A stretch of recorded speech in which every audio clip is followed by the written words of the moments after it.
The first Grand Lodge of Freemasons was organized on June 24, 1717 at the Goose and Gridiron Tavern in London. The first Masonic Lodge in North America is believed to have been organized in Philadelphia's Old Tun Tavern in 1730-31.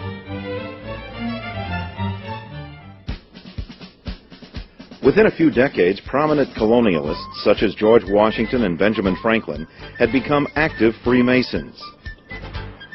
The American Revolution was led by Washington and other Masons such as the Marquis de Lafayette. One of Freemasonry's finest moments was when George Washington, accompanied by his Masonic brothers, laid the cornerstone of the U.S. Capitol on September 18, 1793. By 1801, Freemasonry was well established in the new nation, and an exciting new development occurred in Charleston, South Carolina.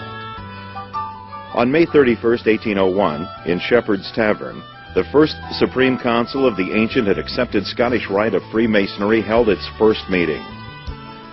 The Supreme Council announced itself to the world on December 4, 1802, when it issued its circular throughout the two hemispheres. It provided patents of membership and began the work of bringing order out of chaos in the high degrees. The abduction and disappearance of William Morgan in 1826 led to the anti-Masonic period of American politics. The Supreme Council was dormant during much of this period. Scottish Rite Freemasonry awoke from its slumber by the 1840s and showed signs of renewed vigor.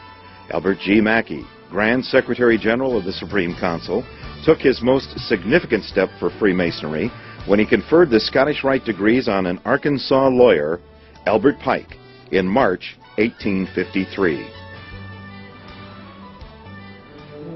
After the ruinous destruction of the Civil War, Albert Pike returned to Washington, D.C. to resume his law practice and to rebuild the Scottish Rite. Under Pike's leadership, the intellectual foundation of Scottish Rite was reinforced. The fraternity attracted prominent men of the day, including King David Kawakawa of Hawaii. Albert Pike passed away on April 2, 1891, and thus closed a significant chapter of growth and expansion for the Rite. As the Supreme Council entered the 20th century, its growing influence was perfectly exemplified by its new headquarters in Washington, the magnificent House of the Temple.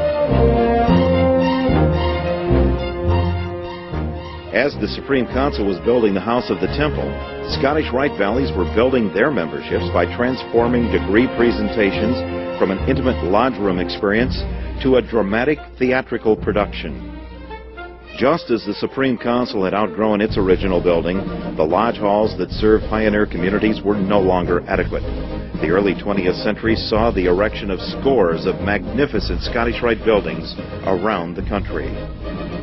These new buildings were of a size and a magnificence that the founders of Scottish Rite could not have imagined. Albert Pike himself, who never saw a theatrical production of a Scottish Rite degree, would have been stunned at the sheer size of some of our buildings. The Southern jurisdiction did not stop at building just for itself. The tradition of Scottish Rite, indeed of all Freemasonry, is service to others. In 1953, the first Scottish Rite Speech and Language Clinic was opened in Denver, Colorado. Today, there is a network of over 160 clinics throughout the Southern jurisdiction, and the Northern Masonic jurisdiction is following our lead and starting their own network of clinics devoted to helping children. The Scottish Rite Masons have been leaders throughout the centuries. This leadership is epitomized by illustrious brother Edwin A. Buzz Aldrin, 33rd.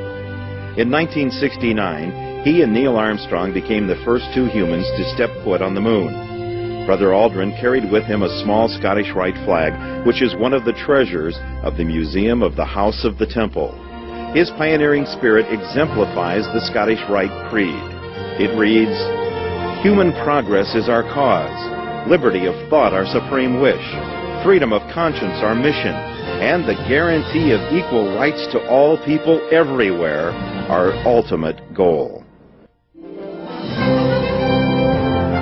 18 Grand Commanders have overseen phenomenal growth from those early days.